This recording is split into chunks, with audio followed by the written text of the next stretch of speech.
स्वागत है आपका भजन माला में। आपके लिए एक ही जगह जहां आपको मिलेंगे सभी प्रकार के भारतीय भक्ति संगीत और भजन।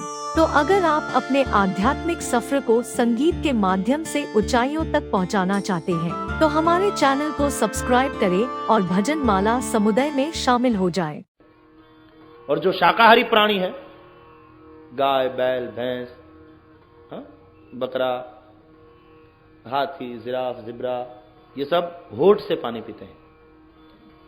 तो उसने नियम समझ लिया कि कुदरत ने ऐसा नियम बनाया है कि जो जीभ से पानी पीने वाले हैं प्राणी वे मांसाहारी हैं, और जो होठ से पानी पीने वाले हैं प्राणी वे सब शाकाहारी है। अब मानव ने सोचा, मैं किससे पानी पीता हूं? मैं होठ से पानी पीने वालों में हूं कि जीभ से पानी पीने वालों में हूं? तो उसने पाया कि भाई मैं जीभ से तो पानी नहीं पीता, मैं तो होठ से पानी पीने वालों में हूं। तो मैं अपना नाम किस कैटेगरी में लिखूं? शाकाहारी की। तो मानव ने समझ लिया, भगवान ने मेरे शरीर को शाकाहार के योग्य बनाया। तब से मांसाहार छोड़ा, फिर खेती शुरू हुई, एग्रीकल्चरल डेवलपमेंट होने लगा। This is logic. और मानना ही पड़ेगा, आज तो बुद्धि प्रामाण्यवाद बहुत बढ़ गया है, और यदि आप बुद्धिमान हैं तो इस लॉजिक का स्वीकार करना ही पड़ेगा। This is what it is, तुम्हारे सामने। शाकाहारी और मांसाहारी में यह भी भेद है कि मांसाहारी दिवस में एक बार ही भोजन करता है, फिर पड़ा रहता है। शेर ने शिकार किया, खा लिया, फिर पड़ा रहता है। और शाकाहारी थोड़ा थोड़ा लेकिन 2-4 बार दिन में वो खाता है। हम मॉर्निंग ब्रेकफास्ट करते हैं, फिर लंच लेते हैं, फिर इवनिंग ब्रेकफास्ट, फिर रात को डिनर। देखो, शेर एक बार ही शिकार करता है, खाकर फिर पड़ा रहता है। और बंदर है तो शाकाहारी है, वो खाता ही रहता है। जब भी आप देखो बंदर खाता ही रहता है। शाकाहारी को चाहिए भले ज्यादा बार खाएं लेकिन थोड़ा थोड़ा खाएं, तो आरोग्य बना रहेगा, स्वस्थता बनी रहेगी, स्वास्थ्य के लिए यह ठीक है। मांसाहारी दिन में एक ही बार खाते। आजकल तो डॉक्टर भी कहते हैं, चिकित्सक भी कहते हैं कि मांसाहारी को ज्यादा रोग होने की संभावना होती है शाकाहारी से ज्यादा, रोगग्रस्त होने की। बहुत प्रकार के रोग, कोलेस्टेरॉल बहुत बढ़ जाता मांसाहारी को। तो आहार शुद्धि साधना की नींव है। आहार शुद्धौ सत्व शुद्धि। जैसा अन्न वैसा मन, जैसा मन वैसे विचार, जैसे विचार वैसी क्रिया, और जैसी क्रिया वैसा जीवन। इसलिए आहार शुद्ध रखो। बहुत सावधान। हर व्यक्ति ईश्वर का चलता फिरता घूमता हुआ मंदिर है। ईश्वर सर्वभूतानां हृदयेषु अर्जुन तिष्ठति। भगवान ने कहा है, अर्जुन, ईश्वर सब प्राणी मात्र के हृदय में बसने वाला है। मतलब ये हुआ, ये हमारा देह तो देवालय है, ये मंदिर है। उसमें कुछ भी खाते हैं, हम पीते हैं, तो उसको हम भ्रष्ट करते हैं, अपवित्र कर देते हैं। देह देवालय है, उसे कब्रिस्तान न बनाओ जहां मुर्दे गाड़े जाते हैं। उसे देवालय रहने दो, उसे मंदिर रहने दो। मंदिर की पवित्रता बनाए रखो, उसे कब्रिस्तान न बनाओ, कुछ भी खाकर, कुछ भी पीकर। फिर बहस मत करना कि भगवान ने जो कुछ बनाया है खाने के लिए ही बनाया है ना, तो भगवान ने जहर भी बनाया है, क्यों नहीं खाता? झूठी बहस नहीं। विवेक होना चाहिए, क्या खाएं क्या न पिए। लेकिन ऐसी आदत बना रखते हैं, ऐसे व्यसनों को पकड़ते हैं। 3.5 इंच की सिगरेट 3.5 मन की काया को कथा के पंडाल से उठाकर बाहर ले जाती है। बलवान कौन हुआ? तुम की सिगरेट। सिगरेट है 3.5 इंच की, केवल बस इतनी सी, और तुम्हारी काया 3.5 मन यानी 70 किलोग्राम, 70 किलो वजन का तुम्हारा ये शरीर, लेकिन 3.5 इंच की सिगरेट 70 किलो का भारी ये शरीर उठाकर ले जाती है बाहर। चलो जरा 2 घूंट। यहां तो पी नहीं सकते, तो फिर सिगरेट बाहर ले चलती है। चल चल मेरे साथ चल, अभी 10 मिनट में आ जाएंगे।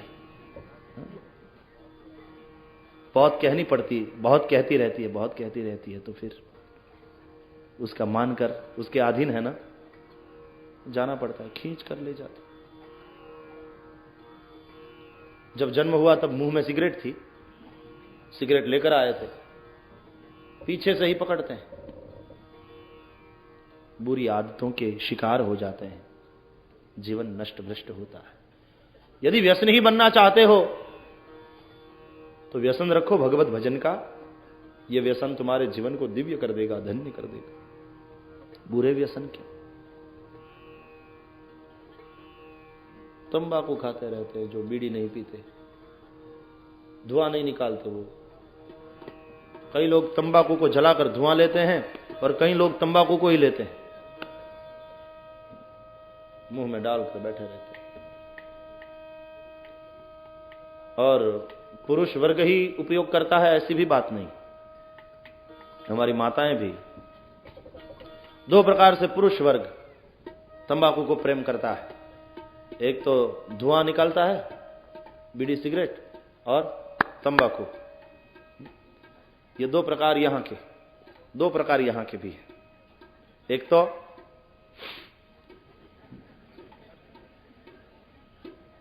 क्या कहते हैं उसको, नस्वार और दूसरा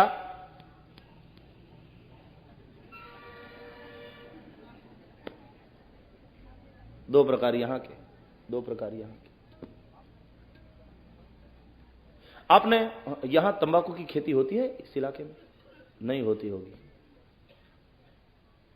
हमारे गुजरात में होती है, खेड़ा जिला और ये सब चरोतर जो विभाग है, बहुत तंबाकू। चरोतर विभाग की वो तंबाकू तो श्रेष्ठ क्वालिटी की मानी जाती है, वर्ल्ड में एक्सपोर्ट होती है, तो बहुत खेती होती है। आपने देखा नहीं होगा शायद, गुजरात में जाओ तो देखना, तंबाकू का जो खेत होता है वो इतना हरियाला और इतना सुंदर लगता है, बहुत सुंदर लगता है, लेकिन उसको कोई बाउंड्री नहीं होती। तो एक पटेल को हमने पूछा कि भाई तंबाकू का खेत तो लगा हुआ है, तंबाकू की खेती है, फसल है अच्छी, लेकिन बाउंड्री क्यों नहीं है, कोई पशु पक्षी आदि आकर खा नहीं जाते? तो वो किसान ने मुझे बताया कि भाई इसको गधे भी नहीं खाते, तो बाउंड्री बनाने की कोई जरूरत ही नहीं। बात कुछ समझ में आई? ए मेरे देवताओं, कुछ तो समझो, गधे भी नहीं खाते। हम तो गधे से भी गए ना, गधे हंसते हैं जब मानव तंबाकू खाते हैं कि ले, हम जिसको वर्ज्य समझते हैं ये खा रहा।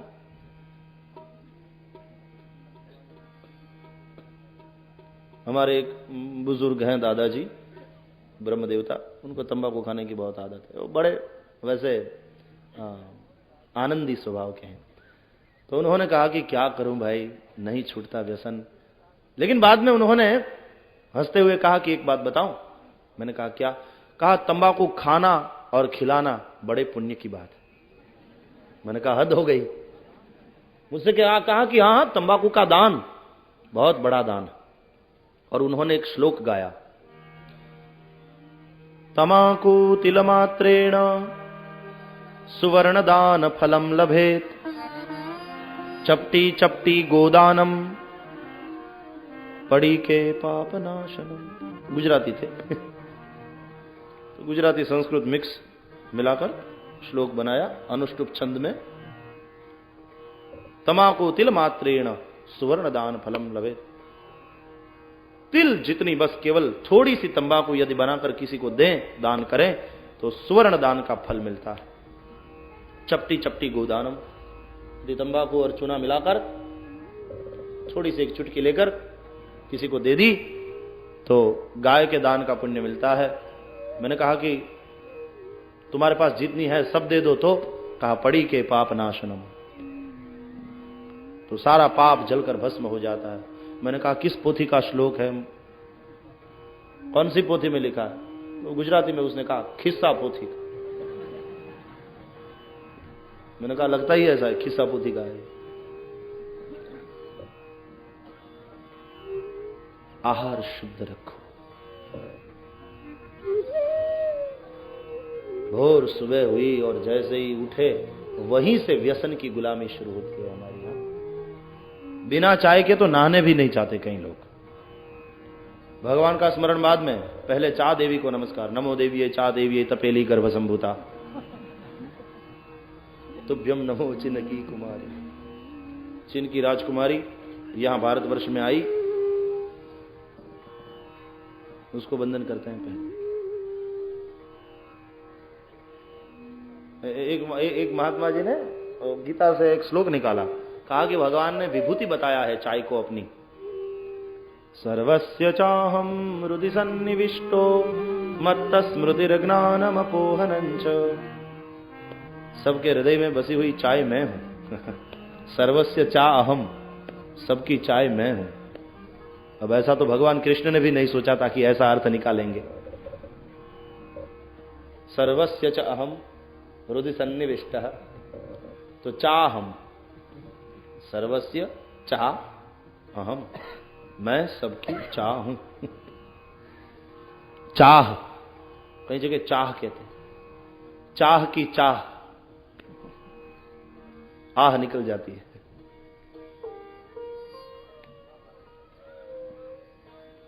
आहार शुद्धि साधना की नींव है। तो खेती शुरू कराई पृथु भगवान ने, एग्रीकल्चरल डेवलपमेंट किया, तब से आज तक ये जारी है। हमारे यहाँ जो मिनिस्ट्री होती है उसमें एक कृषि मंत्री भी रखने पड़ते हैं, और फिर हमारा देश तो कृषि प्रधान है। ऋषि संस्कृति और कृषि संस्कृति से हम समृद्ध हैं। दोनों का विकास हुआ, ऋषि संस्कृति और कृषि संस्कृति। कृषि संस्कृति से तन को पोषण मिला, ऋषि संस्कृति से हमारे मन को, हमारे सद्गुणों को पोषण मिला। दोनों प्रकार से जीवन को बनाए रखना है। पृथु भगवान ने जो यज्ञ याग आदि बंद करा दिए थे, वैन ने पुनः शुरू कराए, नॉट बाय ऑर्डर, स्वयं शुरू किए। अब राजा यज्ञ करने लगे तो प्रजा भी यज्ञ करने लगी। केवल खाना पीना और मर जाना यही जीवन नहीं है। लोग समृद्धि तो हुए, अब खेती करने लगे, पैसे आने लगे घर में, धन धान्य बढ़ने लगा, स्टैंडर्ड ऑफ लिविंग बहुत ऊंचा जाने लगा। लेकिन खाओ पियो और मर जाओ ये जीवन नहीं है। इसलिए धर्म होना चाहिए। यदि धर्म नहीं है तो मानव में और पशु में कोई अंतर नहीं है। धर्मेण हीना पशुभिः समाना। इसलिए पृथु भगवान ने पुनः यज्ञ यागादि शुरू कराया, पुनः धर्म श्रद्धा लोगों में दृढ़ बना दी। अनेकानेक सत्संग सभाओं का और ज्ञान यज्ञों का आयोजन किया। सनत कुमार जैसे संत आते रहे और लोगों को अपने ज्ञान प्रवचन का लाभ देते रहे। राजा का धर्म क्या है, राजा का कर्तव्य क्या है, यह बताकर भगवान पृथु फिर राजगादी को अपने पुत्र को सौंपकर चले गए। चौथेपन राजा को वनवास ही उचित है, सत्ता लालसा राजा में नहीं होनी चाहिए, यह बताया। वन में गए और फिर वहां से तपश्चर्या करते हुए पृथु भगवान स्वधाम पधारे। विदुर पूछते हैं मैत्रेय से, आपने बताया देवर्षि नारद ने अपने शिष्य ध्रुव की प्रशंसा करते हुए 3 श्लोक प्रचेताओं के यज्ञ में जाकर गाए। ये प्रचेता कौन थे? बताया मैत्रेय जी ने, ये प्रचेता जो है प्राचीन बरही के पुत्र है। प्रचेता भगवान को प्रसन्न करने के लिए सागर के तट पर आए, वहां भगवान शिवजी मिले, शिवजी से रुद्रगीत पाया, रुद्रगीत से भगवान की आराधना की प्रचेताओं ने। भगवान के बताने पर वृक्षों के पास जो वार्क्षी नामक कन्या थी उसके साथ प्रचेताओं ने विवाह किया, उससे एक पुत्र हुआ दक्ष। प्रचेताओं के पिता प्राचीन बरही कर्म कांड में बड़े निपुण थे, माहिर थे, और हिंसात्मक यज्ञों के द्वारा भगवान का यजन कर रहे थे। देवर्षि नारद से यह सहन नहीं हुआ, वहां आए और राजा को बताया कि ऐसे हिंसात्मक यज्ञों से यदि तुम मुक्ति पाना चाहते हो तो यह तुम्हारी भूल है। देखो राजा, जिन प्राणियों को काट करके तुम हवन करते हो, मृत्यु के बाद तुमको यह सब भुगतना पड़ेगा। कर्म में अति आसक्ति नहीं रखनी है, कर्म से फिर उपासना और उपासना से ज्ञान की और यात्रा आगे बढ़ानी होती है। कर्म करते हुए कर्म फल की वासना मिट जाए और कर्तृत्व का अहंकार यदि मिट जाए तो कर्म ही उपासना बन जाएगा। और फिर उपासना माने भक्ति, भक्ति फिर वैराग्य और ज्ञान, दो पुत्र को जन्म देगी। पहले वैराग्य आएगा और वैराग्य के पात्र में ही ज्ञानामृत टिक सकता है, बाद में ज्ञान आएगा। रुते ज्ञानान्न मुक्ति ही, ज्ञान से मुक्ति है।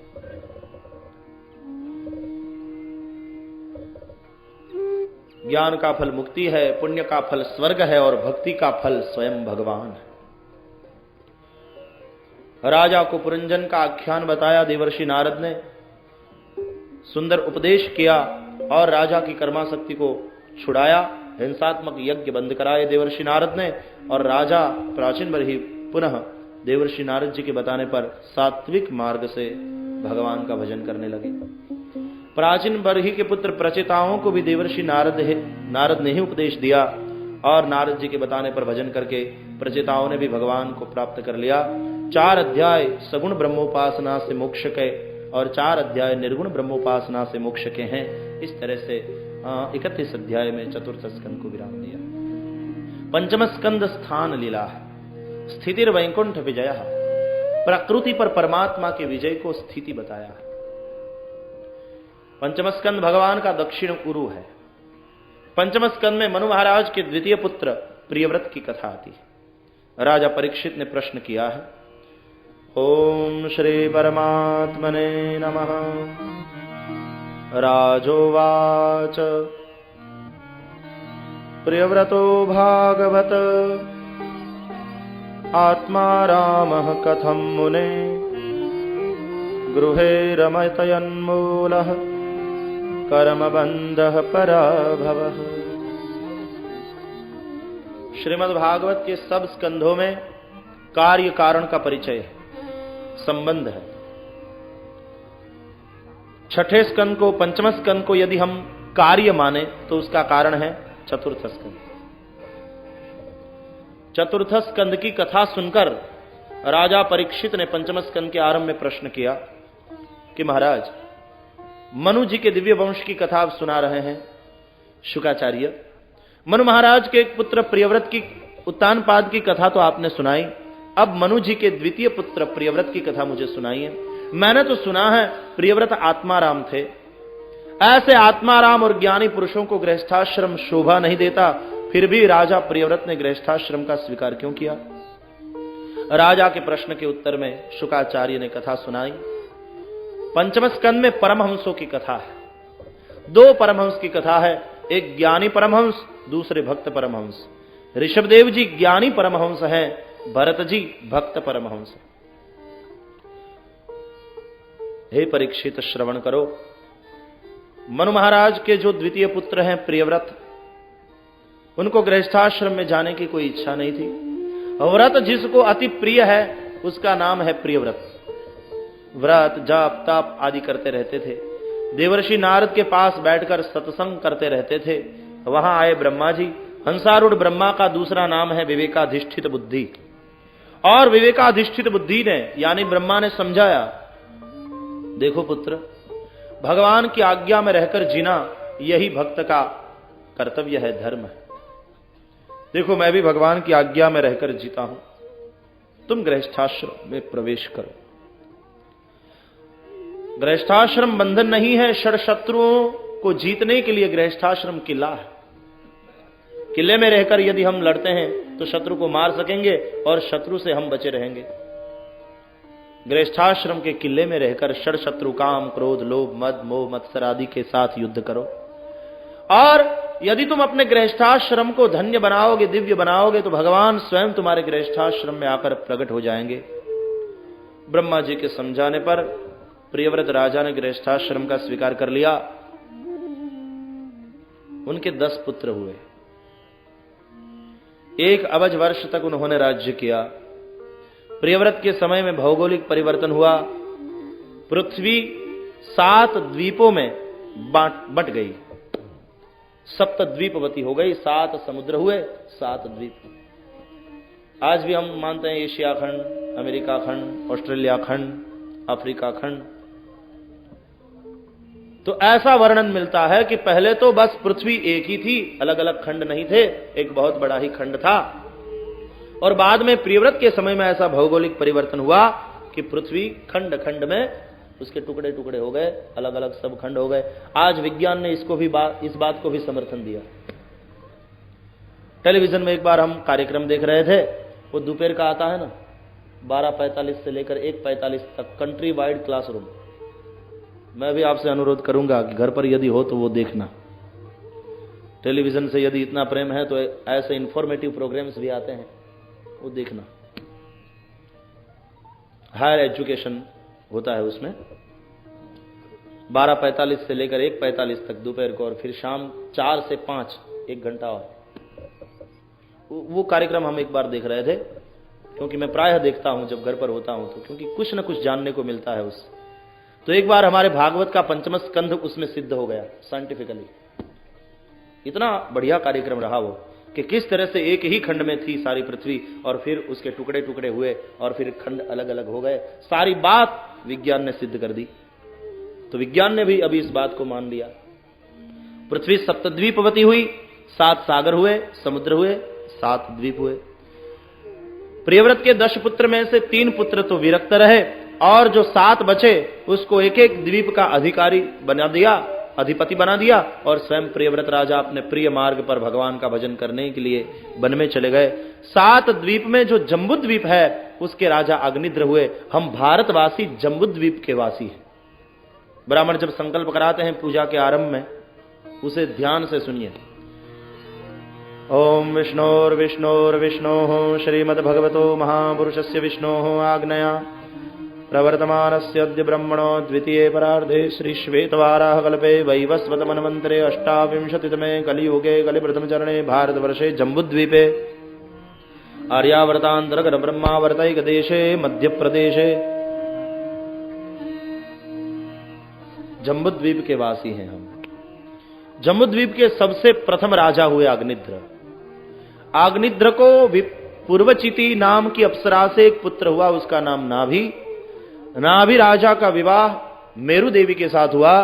मेरु देवी के साथ नाभि राजा ने यज्ञ द्वारा भगवान का यजन किया, तो भगवान प्रसन्न हुए।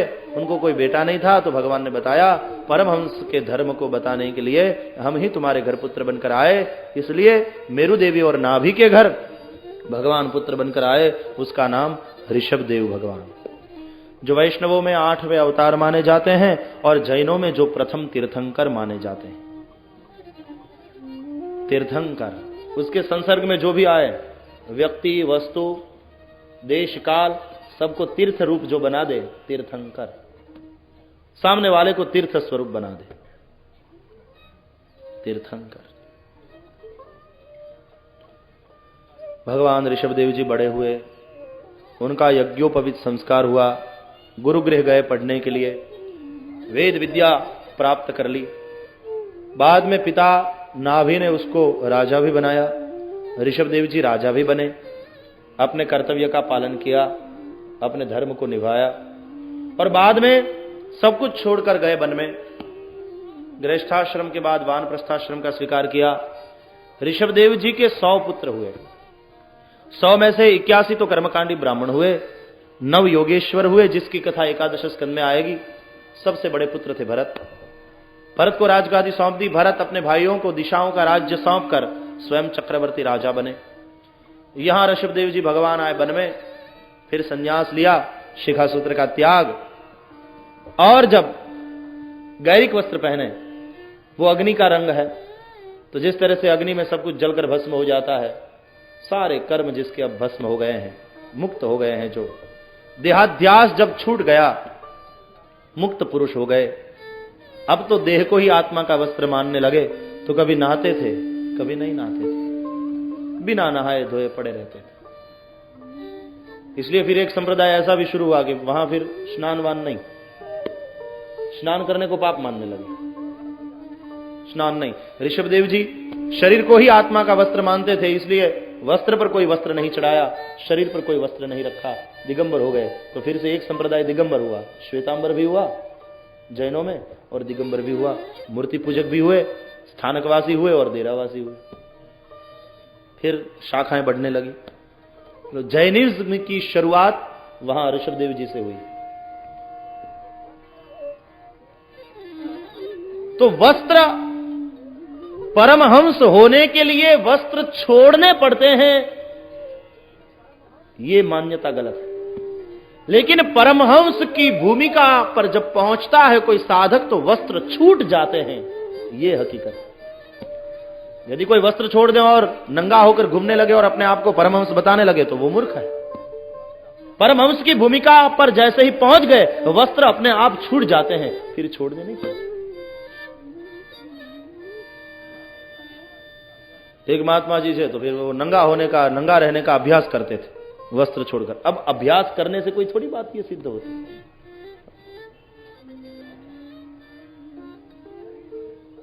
सहज है, शरीर ही वस्त्र है आत्मा का, फिर वस्त्र पर वस्त्र क्या, वस्त्र छूट गए, छोड़े नहीं, छूट गए। परमहंस है ऋषभदेव जी।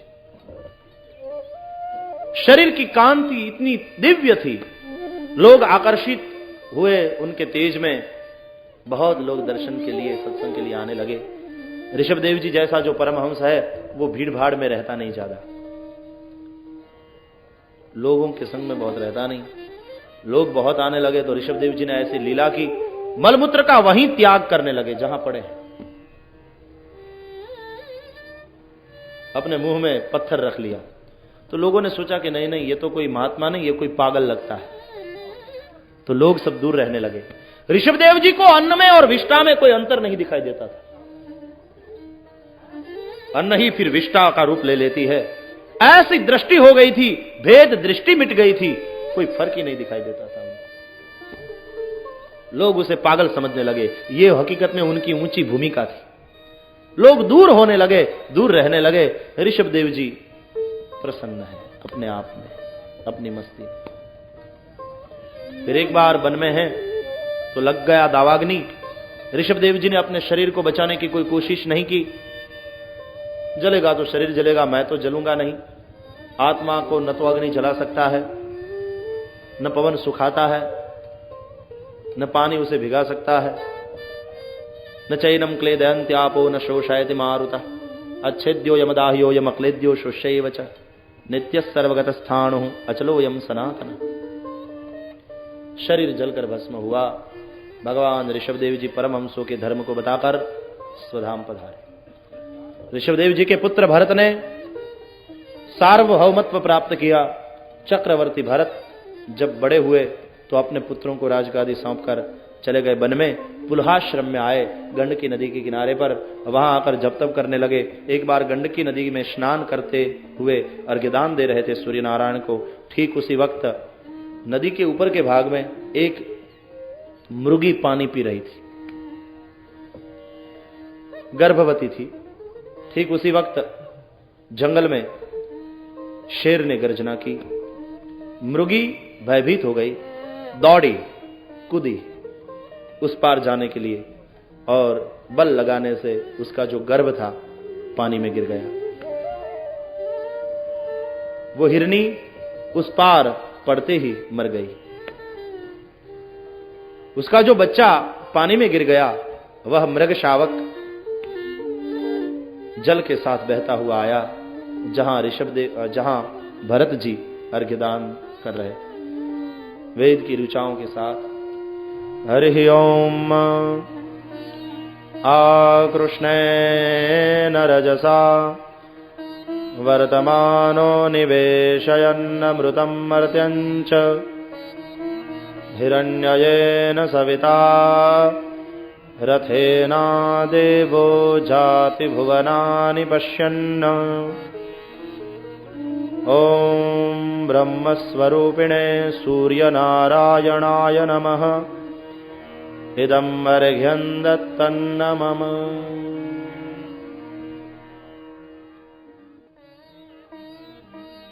भद्रं कर्णेभिः शृणुयाम देवा, भद्रं पश्येमाक्षभिर्यजत्राः।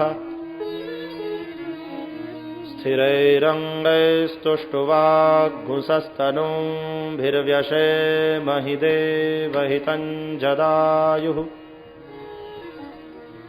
शतमिन्नु शरदो अन्तिदेवा जदरा नश्चकरा जरसन्दनूनाम्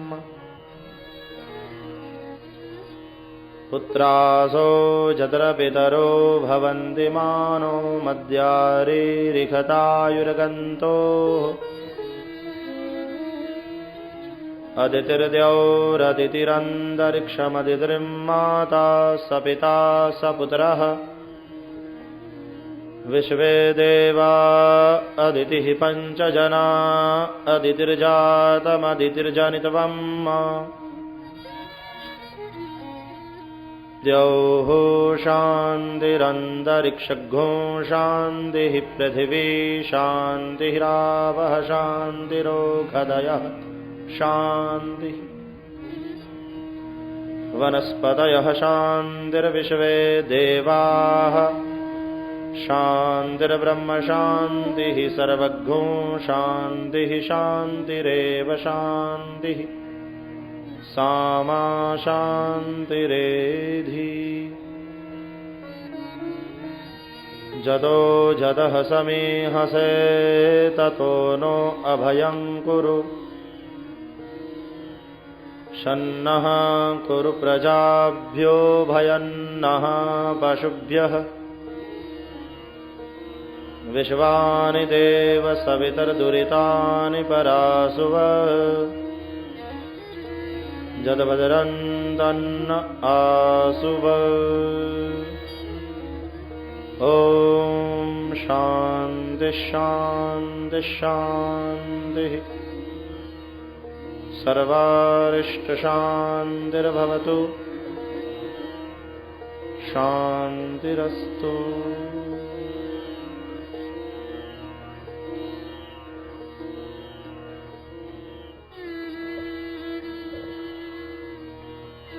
शांत्याध्याय के मंत्र पढ़ते ही वातावरण शांत हो जाता है। वेद मंत्रों में ये ताकत है। क्या ताकत है वो तो जब आप अनुभव करेंगे तब पता चलेगा।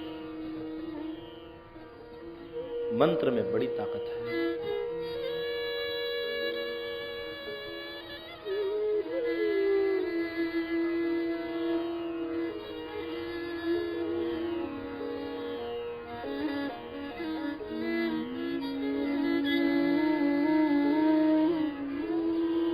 आदित्यस्य नमस्कारं ये कुर्वन्ति दिने दिने जन्मान्तरसहस्रेषु दारिद्र्यन्नोपजायते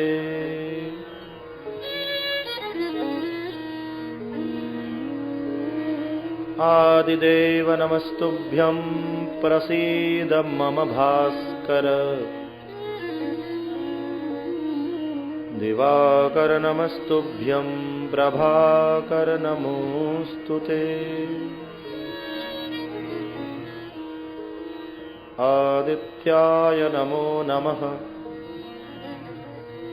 प्रार्थना पूर्वक नमस्कारान् समर्पयामि।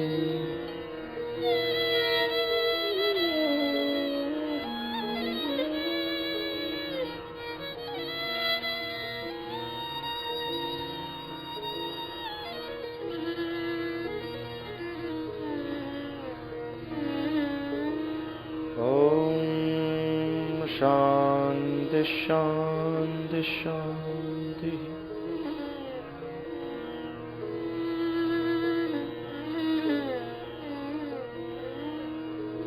असावादित्यो ब्रह्म। कैसी दिव्य थी हमारी ऋषि संस्कृति। हरियाली धरती, घना जंगल, बहती हुई सरिता, ऋषि का आश्रम, विचरण करते हुए मृग, वेदों की श्रुतियां, होता हुआ होम, वेदाध्ययन, क्या सात्विक जीवन था।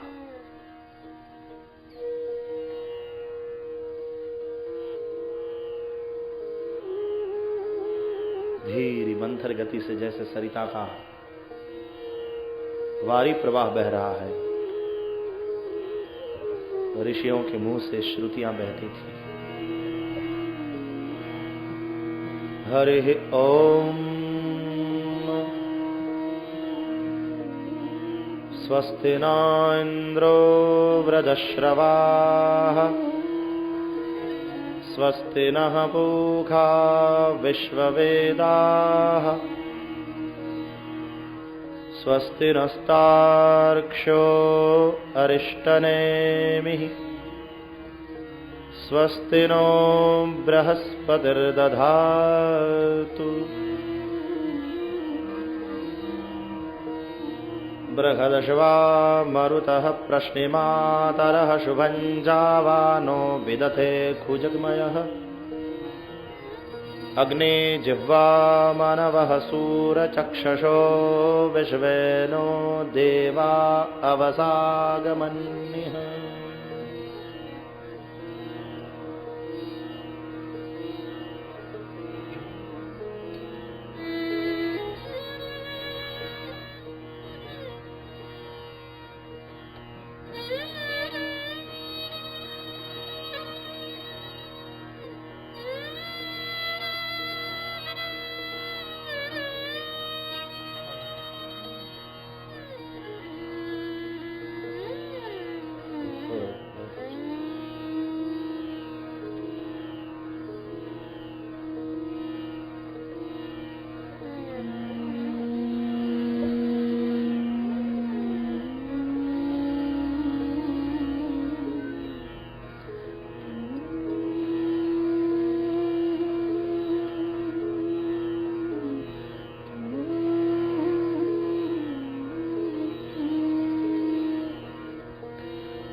दिन का आरंभ इस तरह से करो, वेद श्रुतियों से, वेद मंत्रों से, वेद घोष से।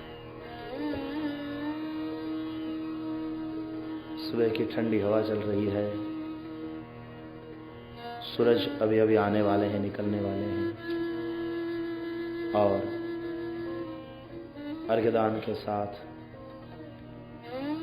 सूर्य नारायण की उपासना कर रहे हैं भरत जी।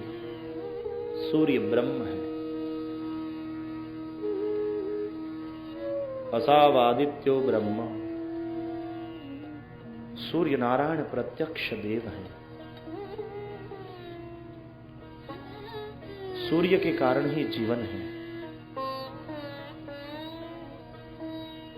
सूर्य ठंडा हो जाएगा यदि, तो ठीक 8 मिनट के बाद पृथ्वी में जीव सृष्टि समाप्त हो जाएगी, ऐसा वैज्ञानिक कहते हैं। ठीक 8 मिनट के बाद, क्योंकि सूर्य के किरण को सूर्य से निकलकर पृथ्वी तक आने में 8 मिनट लगते हैं। प्रकाश वर्ष में अंतर नापा जाता है ना।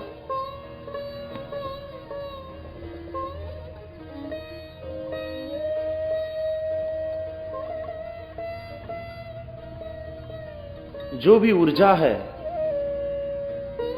उसका स्रोत सूर्य है। फिर शरीर में जो ऊर्जा है, अन्न में है, अग्नि में, जो भी ऊर्जा है उसका स्रोत, जहां से ऊर्जा पैदा होती है, वह है सूर्य नारायण।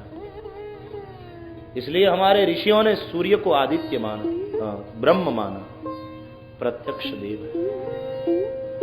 इसलिए हम सूर्य की उपासना करते हैं।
सूर्य नारायण को जो हमेशा अर्घ्यदान करें,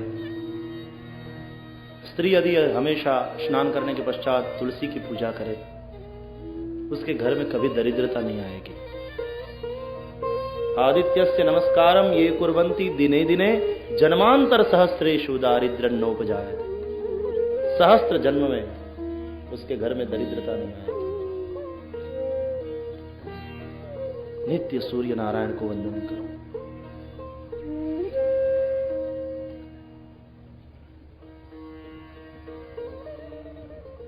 ध्यान से दर्शन कर सको, इस तरह से तैयार हो जाओ, उसके आने के पहले ना धोकर, तो ठीक से देख पाओगे। हम बाहर ही आते हैं 9:30 बजे, तो फिर देख ही नहीं सकते, खाक दर्शन करेंगे।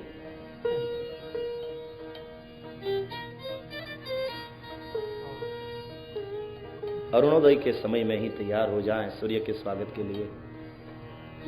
सूर्योदय से पहले अरुणोदय होता है। अरुण सूर्य के सारथी है, पहला सारथी दिखाई देता है, बाद में रथी सूर्य। तो लालिमा पूरब में फैल जाती है, अरुणोदय। संध्या की लालिमा अब सुबह के रंग ही कुछ अलग है, उषा। शाम को संध्या, सुबह में उषा। क्या शब्द भी बनाए हैं, हाँ? क्या समृद्ध है भारतवर्ष, क्या बताएं। वो संध्या, ये उषा। उषा का एक अपना माहौल होता है, संध्या का अपना माहौल होता है।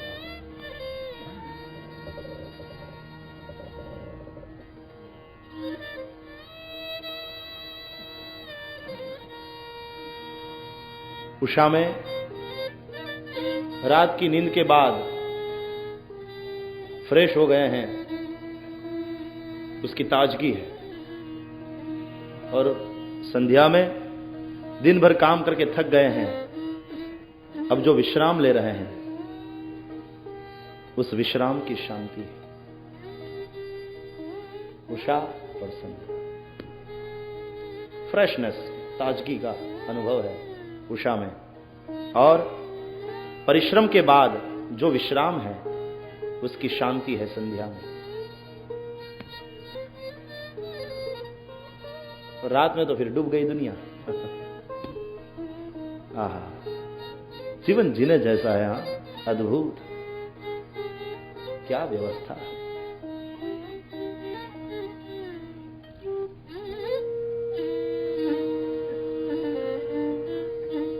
वाह, बहुत अच्छा।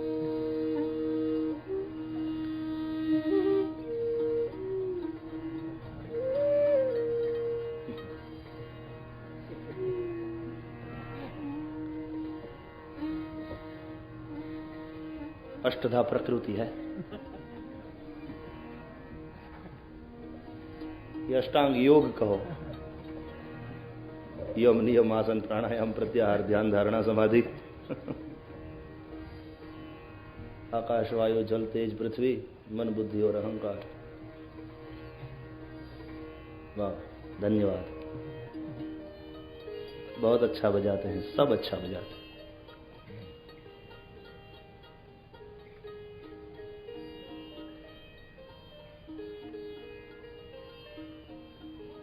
अर्घ्यदान दे रहे हैं भरत जी।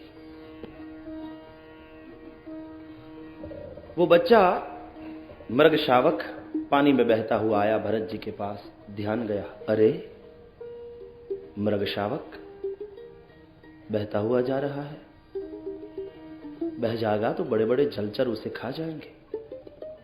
संत है, दिल में दया है, मृग शावक को उठा लिया, लाया अपनी पर्णकुटी में, वस्त्र से उसे साफ किया। एक मां मर गई हिरनी वहां, तो भरत के रूप में भगवान ने मृग शावक के लिए दूसरी मां तैयार कर दी। कोई अनाथ नहीं है, सबका नाथ जगन्नाथ है।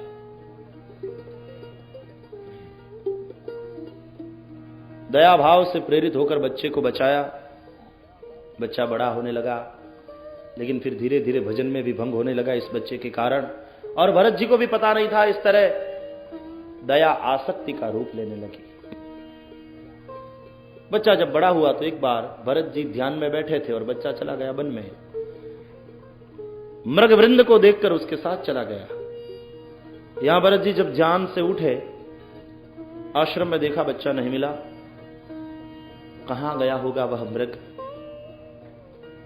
ढूंढन गए वन में, न मिला। दुखी होकर वापस लौट आए। हरि का चिंतन छूटा और हिरण का चिंतन शुरू हुआ। कहां गया होगा? कैसा सुंदर था, मुझे कितना आनंद देने वाला था। अरे कोई हिंसक पशु उसे मार कर फाड़ कर खा जाएगा। ठीक उसी वक्त जीवन दीप बुझ गया। खुट गया तेल, बुझी गई बत्तियां। अंतयामति सागति। हिरण का चिंतन करते हुए मरे, दूसरे जन्म में हिरण हुए।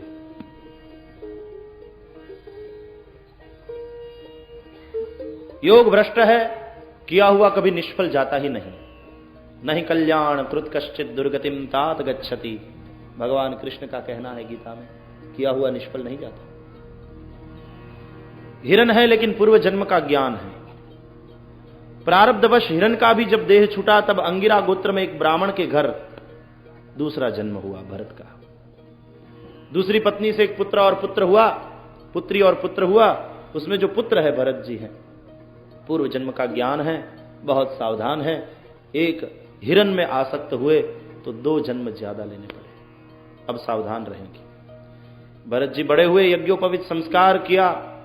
पिताजी ने गायत्री मंत्र सिखाया, बोले नहीं। बोलो बेटे, द्विज हो, अब तुम द्विज बने, यज्ञोपवीत संस्कार हुए हैं। अब तो सूर्योपासना करनी है, गायत्री उपासना करनी है। बोलो गायत्री।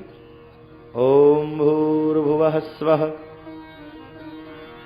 तत्सवितुर्वरेण्यं भर्गो देवस्य धीमहि धियो यो नः प्रचोदयात्। हरि ओम। भूर्भुवः स्वः त्रिव्याहृति है और गायत्री त्रिपदा है। तत्सवितुर्वरेण्यम एक चरण हुआ। भर्गो देवस्य धीमहि दूसरा चरण हुआ। धियो यो नः प्रचोदयात् तीसरा चरण हुआ। 8-8 के 3 चरण हैं, यानी 24 अक्षर हुए ना गायत्री के। अक्षर 24 परम पुनीता, इनमें बसे शास्त्र श्रुति गीता। प्रकृति के 24 तत्वों पर प्रभाव है गायत्री के 24 मंत्रों का, अक्षर का। वेद का सार है गायत्री, और उसी गायत्री मंत्र का विस्तार है श्रीमद् भागवत। वेद का सार गायत्री, गायत्री का विस्तार भागवत।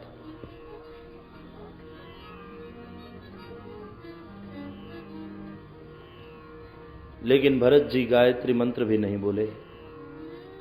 पिता को चिंता हुई, ये गूंगा तो नहीं है, मूक और बधिर तो नहीं है, पागल तो नहीं है। पाठशाला में भेजा तो वहां पढ़ाई में ध्यान नहीं दिया। अब क्या पढ़े, एक बार भूल हुई, 2 जन्म ज्यादा लेना पड़ा। अब हम किसी में आसक्त नहीं होंगे।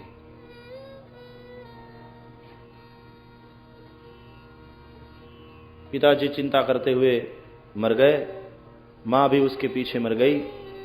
सौतेले भाइयों के साथ भरत और उसकी बहन रहने लगे। पढ़ाई में ध्यान नहीं था तो सौतेले भाइयों ने कहा कि फिर खेती करो। खेती के लिए भेजते हैं तो वहां वृक्ष के नीचे ध्यान लगाकर बैठ जाते। पानी क्यारी को तोड़कर बहता रहता है। पशु पक्षी आदि आकर फसल का नाश करते रहते थे। भरत जी अपने ध्यान में। भाइयों ने कहा यह हमारे काम का नहीं है। देखो, यदि कुछ पढ़ना नहीं चाहते, काम नहीं करना चाहते तो तुम्हारी रोटी हमारे घर में नहीं, निकल जाओ। भरत जी निकल गए।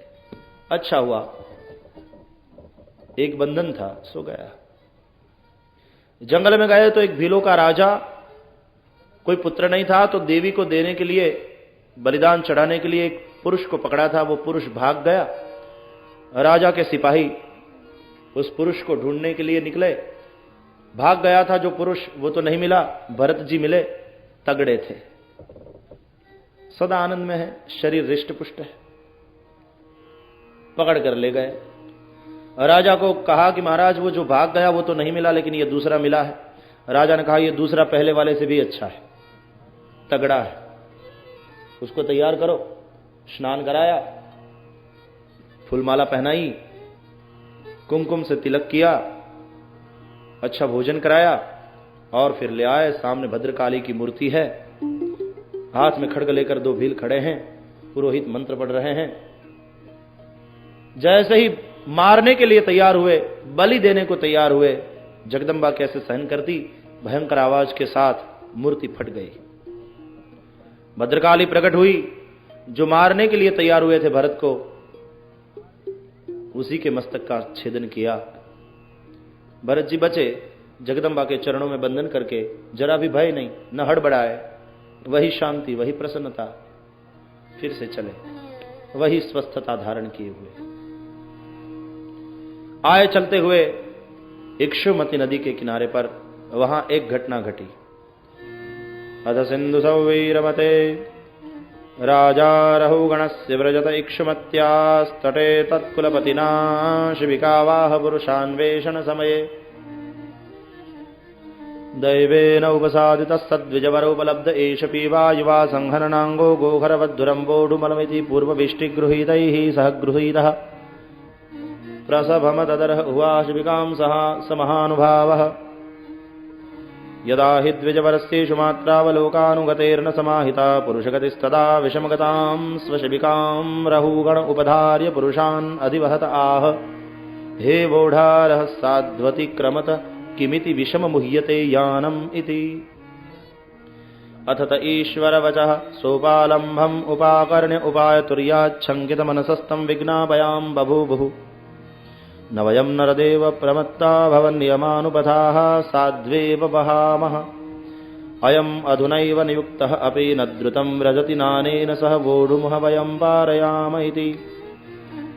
सांसर्गिको दोष एव नूनम् एकम् अस्यापि सर्वेषां सांसर्गिकाणां भवितुमर्हतीति निश्चित्य निशम्य कृपणवचो राजा रहुगण उपासितवृद्धः अपि निसर्गेण बलात्कृत ईशदुत्थित मञ्जुरविस्पष्ट ब्रह्मतेजसं जातवेदसमिव रजसावृतमतिराह।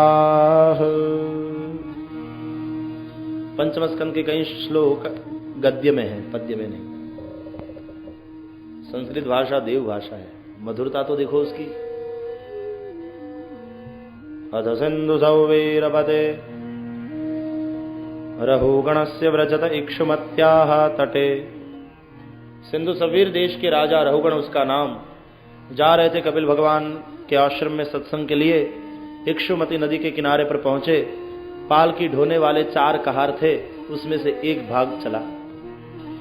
जो 3 रह गए, राजा ने कहा किसी चौथे को ढूंढ निकालो, अभी यात्रा आगे चलानी है।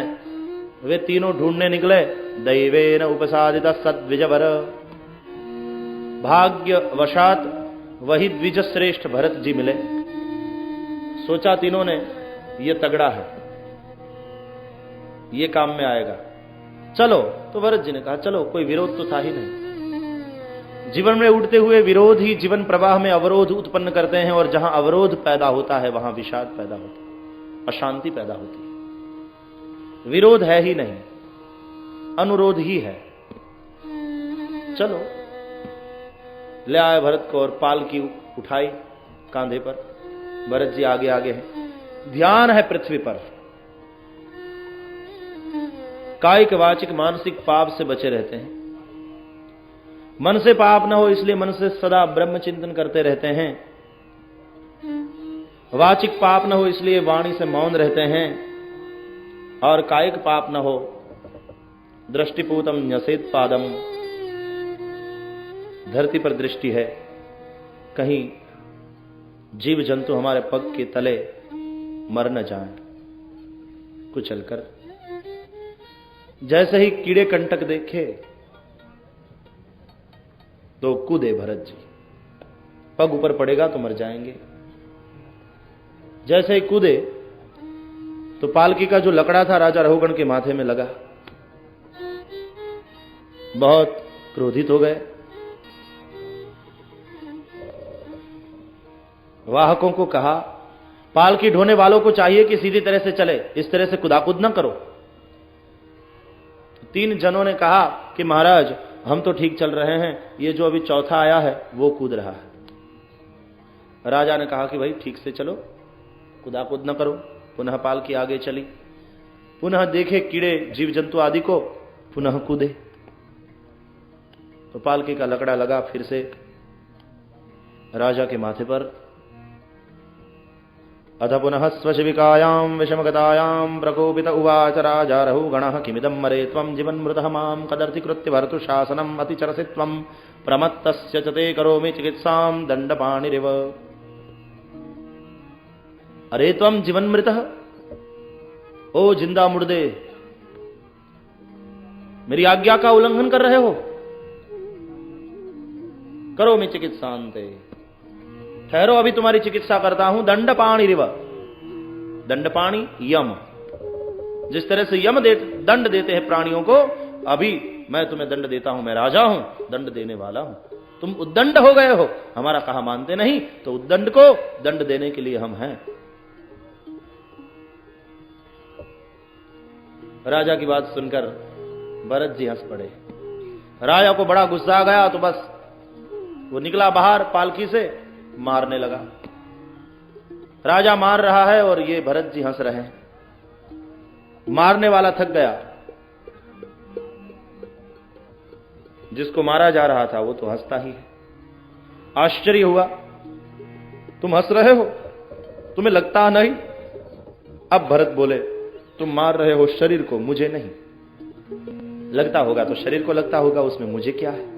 मैं तो शरीर से अलग हूं, जुदा हूं।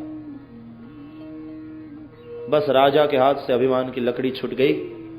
सत्संगी तो था ही, सोचा शरीर से मैं अलग हूं ऐसा कहने वाला ये कोई साधारण ब्राह्मण नहीं हो सकता, सदाचारहीन ब्राह्मण नहीं हो सकता, कोई अवधूत है। चरणों में गिर पड़ा राजा रहुगण।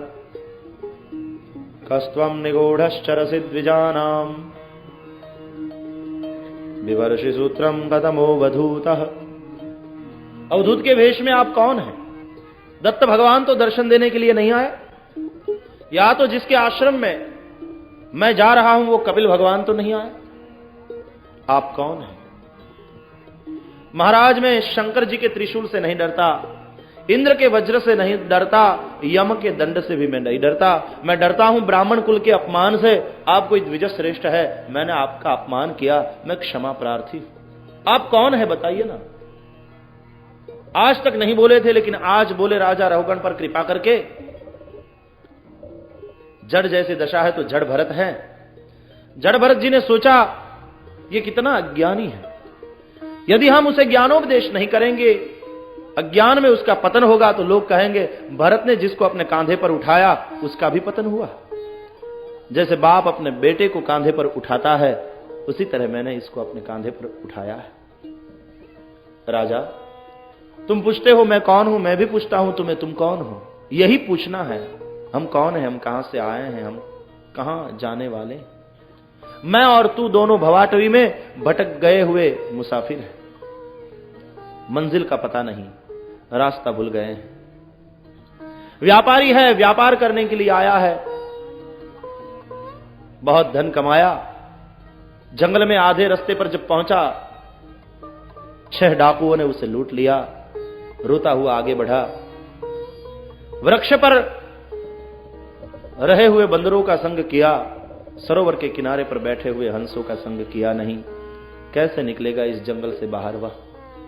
भवाटवी का सुंदर वर्णन किया। मुसाफिर है जीवात्मा, भवाटवी है संसार। हम भूल कर आ गए हैं, भटके हुए हैं, रास्ता नहीं मिलता, मंजिल क्या है पता नहीं। व्यापार माने इंद्रियों की क्रिया, आंख का देखना, कान का सुनना, ये सब इंद्रियों का व्यापार। आधे रास्ते जब पहुंचते हैं हम तो 6 लुटेरे हमको लूट लेते हैं। आधे रास्ते पर यानी 16 से 55 में, 16 से 55 में जो काम, क्रोध, लोभ, मद, मोह, मत्सर के द्वारा नहीं लूटा गया, वही महावीर है। राम रघुवीर है तो हनुमान महावीर है। 16 से लेकर 55 में प्रायः सभी लूटे जाते हैं इन 6 डाकुओं के द्वारा। संसार वृक्ष की आशा डाली पर लटक रहे विषयी पुरुष वानरों का संग किया। सत्संग सरोवर के किनारे बैठे हंस यानी परमहंस संतों का संग नहीं किया। संतों का संग करें और संतों के बताए हुए मार्ग पर चलें तो इस जंगल से बाहर निकल सकता है। बहुत सुंदर उपदेश किया जड़ भरत जी ने। दोनों छूटे। संतों का यह कहना है, जिस तरह से हरण का चिंतन करते हुए भरत मरे तो दूसरे जन्म में हरण बने, हिरण बन गए, उसी तरह वह हिरण जिसको भरत ने बचाया था, मरते वक्त राजा भरत का चिंतन करते हुए वह मरा तो दूसरे जन्म में राजा बना, वही रहुगण। प्रारब्धवश दोनों पुनः मिले, लेकिन सत्संग के द्वारा दोनों मुक्त हुए। बाद में भूगोल और खगोल का वर्णन है। भागवत की भूगोलीय ज्योग्राफी शाला कॉलेज में सिखाई जाती है, ऐसी नहीं। यह भागवत का जो भूगोल है उसमें भगवान के स्थूल स्वरूप का दर्शन कराया है शुकाचार्य ने। सप्तद्वीप का वर्णन किया, उन द्वीपों में आए हुए मुख्य पर्वतों का वर्णन किया, मुख्य सरिताओं का वर्णन किया, खगोल का वर्णन किया, ज्योतिष चक्र, राशि चक्र बताया। भूगोल खगोल के वर्णन से भागवतकार ने यह बताया, हे राजा परीक्षित, भगवान की उपासना सार्वकालिक और सार्वदेशिक है।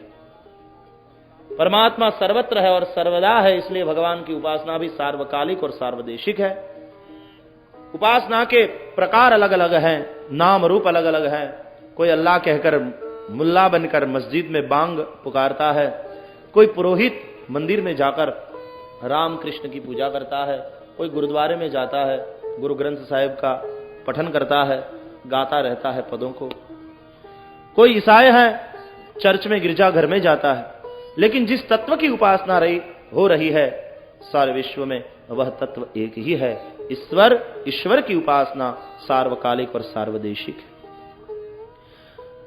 पाताल के नीचे भी नरक लोक आया है। 28 प्रकार के नरक है। रव रव, महारव रव, तामिस, रंध तामिस आदि अलग अलग पाप कर्म करने वालों की अलग अलग नरक में गति होती है और वहां उसको कैसा दुख भुगतना पड़ता है उसकी कथा बताई। नरक का वर्णन इस तरह से किया है कि सुनते ही बड़ा भय लगता है। भय लगेगा तो लोग पाप से दूर रहेंगे, क्योंकि पाप के फल स्वरूप ही नरक का दुख भोगना पड़ता है। वहां पंचम स्कंद को विराम दिया। श्रीमद् भागवत का 6ठा स्कंद पोषण लीला है। पोषणम तद अनुग्रह, भगवान का अनुग्रह है पोषण। 6ठे स्कंद के आरंभ में राजा परीक्षित ने प्रश्न किया, ब्राह्मण, आपने जो नरक का वर्णन किया उसे सुनते ही भय लगता है। यदि पाप के फल स्वरूप नरक में जाकर दुख भोगना पड़े तो हमारा यह प्रश्न है, मानव मात्र पाप तो करता ही रहता है। कभी अनजाने में पाप हो जाता है, कई बार जानबूझकर पाप करता है। तो पाप हो जाए फिर भी यदि हम नरक से बचे रहना चाहें, कोई उपाय है? शुकाचार्य ने कहा कि हां राजा हैं। क्या? प्रायश्चित। प्रायश्चित के लिए मनुस्मृति आदि में विधि विधान बताए। भागवत धर्म कहता है अंतःकरण से पश्चाताप हो, यही सच्चा प्रायश्चित है। पश्चाताप, पीछे से हुआ ताप, अग्नि, उसमें सारे पाप जलकर भस्म हो जाते हैं। पाप तो जलकर भस्म हो जाएंगे पश्चाताप में, लेकिन बाद में पुनः पाप न करें उसके लिए क्या करना चाहिए? बोले भगवान के नाम का आधार लो। परमात्मा के नाम का आधार ले लोगे तो भगवान का नाम ही तुम्हें पाप से बचाएगा। परमात्मा की शरणागति स्वीकार कर लो, भगवान के हो जाओ तो ताकत है पाप की कि वो अपनी ओर खींच कर ले जाए। भगवान के हो गए तो भगवान तो सदा प्रेरक होते हैं सत्कार्य के ही, सत्कर्मों के ही। सदा सत्कर्मों में लगाए रखेंगे तुम्हें। कायिक वाचिक मानसिक पाप करने वाला भी पश्चाताप से विशुद्ध हो जाता है। यह बताने के लिए अजामिल का आख्यान बताया शुरू में। 6ठे स्कंद के 3 मुख्य प्रकरण हैं। प्रथम 3 अध्याय में नाम प्रकरण है, फिर 14 अध्याय में ध्यान प्रकरण है और फिर अंतिम 2 अध्याय में अर्चन प्रकरण है। 19 अध्याय का 6ठा स्कंद है। अजामिल पर कैसी कृपा करी भगवान ने। अजामिल नष्ट सदाचार ब्राह्मण था, कुसन से बिगड़ गया था, ब्राह्मण था और नष्ट सदाचार था। एक बार अजामिल की अनुपस्थिति में अजामिल के घर साधु संत आए। अजामिल की पत्नी घर पर थी, उसने मौके का लाभ उठाया, साधु संतों को भोजन कराया। लेकिन जब संतों ने जाना कि ये बहन बहुत दुखी है क्योंकि उसका पति ब्राह्मण होते हुए भी नष्ट सदाचारहीन है, नास्तिक है, असुर जैसा उसका जीवन है। साधु संतों ने सोचा हमने इसके घर का अन्न खाया है, अब तो इसके जीवन को यदि सुधारेंगे नहीं तो हम नमक हराम कहलाएंगे। भोजन के बाद दक्षिणा देनी चाहिए साधु संतों को।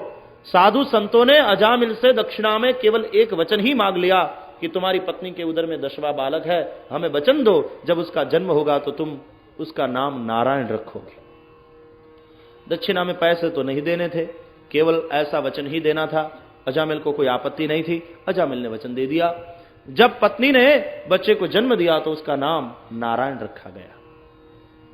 सबसे छोटे बच्चे में अजामिल को बहुत आसक्ति है, बहुत प्रेम है, तो बार बार उसे बुलाया करता है, नारायण यहां आओ, नारायण कैसे हो, नारायण हंसो। तो जब बड़ा हुआ तो कहने लगे, नारायण तुम्हारी मां को तो बुलाओ, नारायण मुझे पानी दो, देखो नारायण कहां गए थे तुम।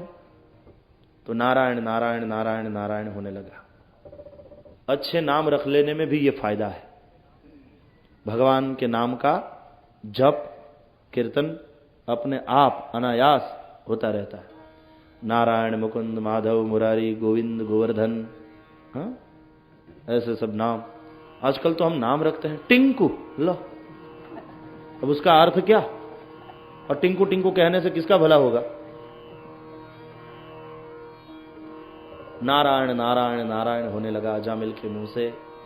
संतों ने बड़ी कृपा की। ऐसे तो ये नाम लेने वाला नहीं था, संभव ही नहीं थी बात की कि ये हाथ में माला ले, इसलिए संतों ने बड़ी युक्ति की, पुत्र का नाम ही नारायण रख दिया। तो अब अनायास मुंह से नारायण नारायण नारायण नारायण। पाप जानबूझकर आप करें या अनजाने में हो जाएं, पाप का फल भुगतना ही पड़ता है। जलते हुए अंगारे पर यदि आप जानबूझकर अपना पग रख दें तो भी जलोगे, यदि अनजाने में आपका पग वहां पड़ जाए तो भी अंगारा आपको छोड़ेगा नहीं, जलाएगा। पाप का भी वैसा ही है। तो भगवान ने अन्याय नहीं किया। भगवान का नाम भी यदि आप जानबूझकर लें तो फल मिलता ही है, लेकिन अनजाने में यदि इस तरह से अनायास मुंह से निकल जाए नाम तो उसका भी फल मिलता है। गुड़ को प्रकाश में खाओ तो भी मीठा लगेगा और अंधकार में खाओ तो भी मीठा ही लगता है। छींक आवे और भगवान का नाम निकल जाए उसका भी फल मिलता है। ठोकर लगे और भगवान का नाम मुंह से निकल जाए उसका भी फल मिलता है। तुलसीदास जी ने बताया, भाय कुभाय अनख आलसहूं, नाम जपत मंगल दिसिदसहूं। भाय कुभाय किसी भी तरह लेकिन नाम लो। नाम लिया उन सब लिया सभी शास्त्र का भेद, बिना नाम नर के गया पढ़ पढ़ चारों वेद। आलोक्य सर्वशास्त्राणि विचार्य च पुनः पुनः, एकमेव सुनिष्पन्नम हरिनामैव केवलम। संतों का कहना है, बार बार सभी शास्त्रों का अध्ययन किया, बार बार विचार किया तो एक ही बात मिली, क्या, हरिनामैव केवलम। और कलिकाल में तो नाम की बड़ी महिमा। अजामिल मरने को था, दुष्ट ब्राह्मण था, इसलिए यमदूत लेने आए। समझ गया कि बस अब अंतिम क्षण है, चलो मैं अपने बेटे का मुंह देख लूं। यमदूत लेने आए, भयभीत हो गया है और अपने पुत्र को पुकारने लगा, नारायण, ओ नारायण, हे नारायण। अंतकाले च मामेव स्मरन् मुक्त्वा कलेवरम। अंतकाल भगवान का नाम आ गया मुंह में तो आ गए विष्णुदूत। यमदूतों के बंधन से विष्णुदूतों ने अजामिल को छुड़वाया। कहा कि इसने भगवान का नाम लिया है, अब तुम इसे पकड़ नहीं सकते। यमदूतों ने कहा उसने उसके बेटे को पुकारा है, नारायण को नहीं। तो विष्णुदूतों ने कहा बेटे का नाम भी तो नारायण है, और बेटे का नाम नारायण इसलिए रखा कि भगवान का एक नाम नारायण है। क्यों तुला राशि आने पर भी आज लोग रावण नाम नहीं रख देते अपने बेटे का, फिर दूसरा रावण देखा नहीं। हम तो गांव गांव शहर शहर देश विदेश घूमते रहते हैं कथा के लिए, अभी तक किसी ने परिचय कराते हुए ये नहीं बताया meet our president mister Kumbhakarna, या हमारे गांव के सरपंच साहब हैं दुर्योधन भाई। नारायण नाम क्यों रखा? क्योंकि भगवान का एक नाम नारायण है। तो यमदूतों के पाश से विष्णु दूतों ने अजामिल को मुक्त कराया। अब अजामिल को बहुत पछतावा हुआ कि मेरे बेटे का नाम लेने मात्र से भगवान ने मुझ पर इतनी कृपा की, तो यदि मैं भगवान का नाम प्रेम से लूं तो कहां पहुंचूंगा। उसको बहुत पश्चाताप हुआ और पश्चाताप में उसके सारे पाप जलकर भस्म हो गए। फिर तो श्रेष्ठ ब्राह्मण बना और भगवान के नाम का संकीर्तन करता हुआ भगवान को प्राप्त हुआ। नाम संकीर्तन, नाम चिंतन और नाम स्मरण, 3 अध्याय में 3 चर्चा की। प्राचीन बरही के पुत्र प्रचेता, प्रचेता का पुत्र दक्ष, दक्ष ने अघमर्षण तीर्थ में जाकर हंस गुह्य स्तोत्र से भगवान की स्तुति करी। भगवान प्रसन्न हुए और भगवान के बताने पर दक्ष प्रजापति ने पंचजन प्रजापति की असिकनी नाम की कन्या को अपनी पत्नी के रूप में ग्रहण किया।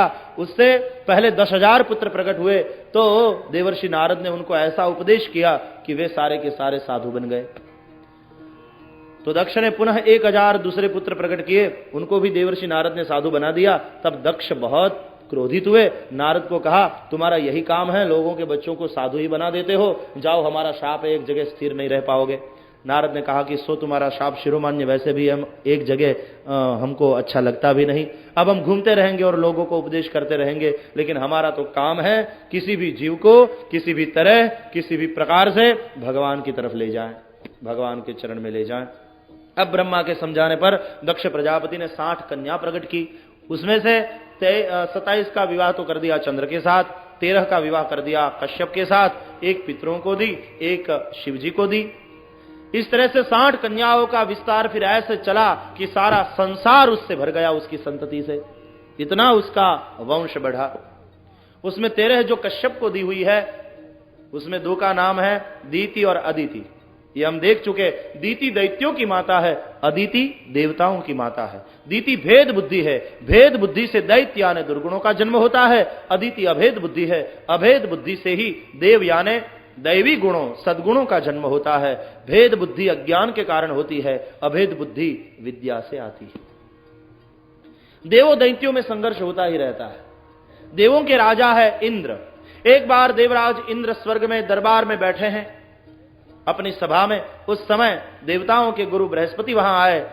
संपत्ति के मद में इंद्र उठ खड़े नहीं हुए, गुरु को आसन नहीं दिया, गुरु को बंधन नहीं किया। गुरु समझ गए कि इसको अभिमान आया है, बस वहां से चले गए।